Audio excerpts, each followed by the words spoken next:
mëra me snat, ne tash veqemi në autopilot, që i vjen komandohemi nga kushtetuta e vendit, nga afatet kushtetuese.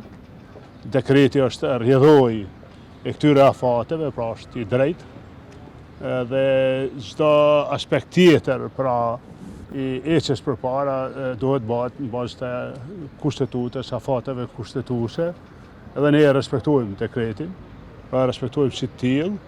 Kuptohet përishim e caktimi datës së zgjedhjeve, po ashtu bazu në këto afate kushtetuese, pra çdo datë në afatet kushtetuese është e respektueshme. A keni ndonjë datë preferuar?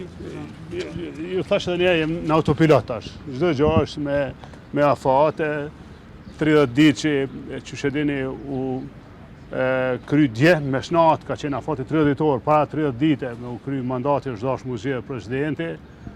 Pastaj është 45 ditë që i zgjedhjeve, pra gjitha këto janë afate kushtetuese dhe askush s'mundet me ndryshu, ne i respektojmë.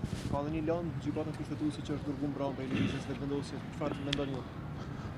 Tani kjo është një lloj ndryshe thonë vazhdimi i talljes me procese, me qytetar. Sa janë mundu me shkruan një land, kanë mujt më mundu me e zgjedh presidentin, pra me mos me çu vendin në zgjedhje, po kjo është një hajgare e radhës prej tyre për fat keq.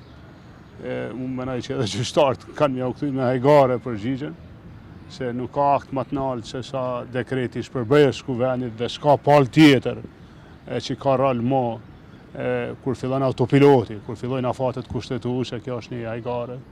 Shihem në çdo prapë.